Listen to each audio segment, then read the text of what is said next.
Morning guys, how we doing? Welcome back to the 3 hours, back to the sewer banks, back to the Greenway. There's not much news guys in terms of West Ham recently. Obviously yesterday it was sort of more or less announced that we're going to sign that Pierre Ekwah, I think that's how you pronounce it, from Chelsea, young boy. I think he's 19 years old. Did a little bit of reading about him.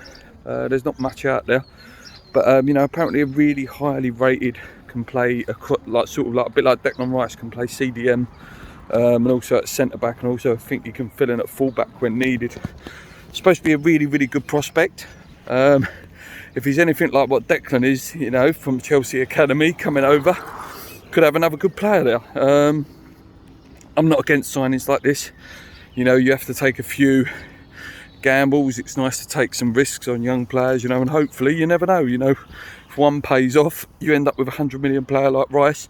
But if it doesn't pay off, you've only lost 1 million, 2 million, which isn't a big deal in modern football. Hopefully, like I say, we get to see a bit of him, maybe in like the League Cup and things like that, because I assume that Europa League will take preference. With the Premier League and Europa League will probably be our preference this year. And pending if we get out of groups, maybe the FA Cup will suffer as well. So yeah, we might get to see some of these kids play, which would be interesting stuff.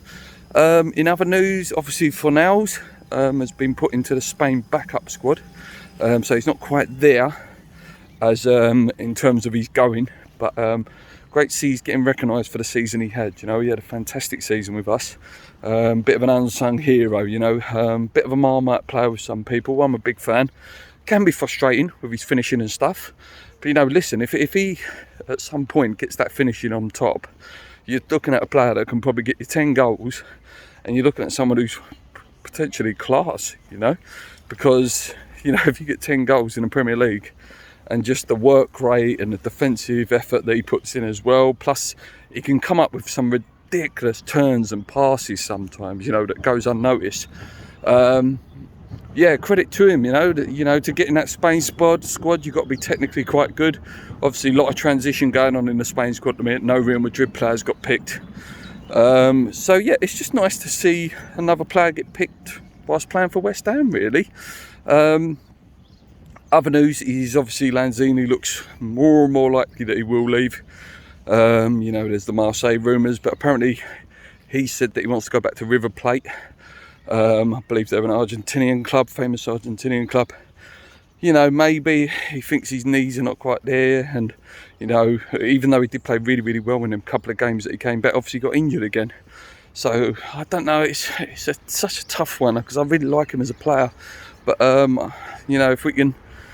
if it means he goes, Krau comes in, for example, it's a tough one. It's tough because I've got a lot of love for Lanzini, but we'll see what happens. I'm looking more likely that he'll go, to be honest with you, though.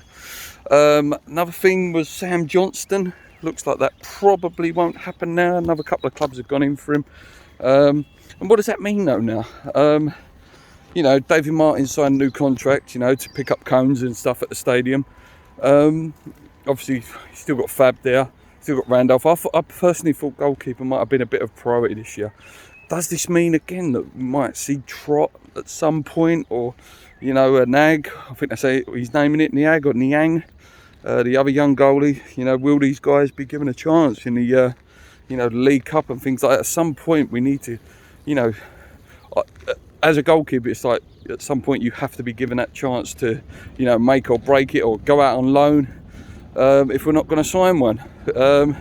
It's a shame because there's some good goalies out there to go and get, and it is quite a key position. We've seen that, in recent history, not just, over the course of our history. Look at Roberto.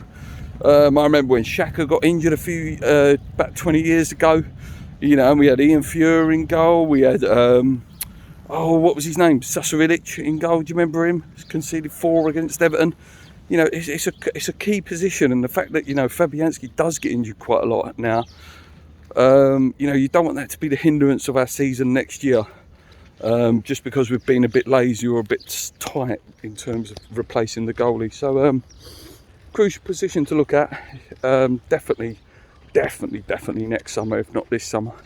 But it's a shame because Fab is a great goalie, but you have to transition at some point, and I thought this season might have been the one, you know, with Sam Johnstone coming in, but I don't think that's going to happen now, unfortunately.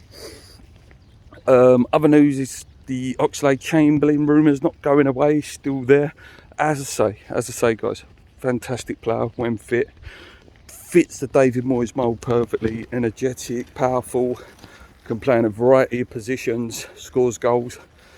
But again, he just, I think I read something just literally before filming this video. He's played 33 games since 2017 in the Premier League for Liverpool. It's not enough. It's not enough. You know, that's Andy Carroll numbers. So yeah, unfortunately, I wouldn't go there. I really wouldn't. As much as he's, like I say, a decent player, doesn't play enough. You know, we don't want Kieran Dyer situations. We don't want Andy Carroll situations, Lundberg situations of the past.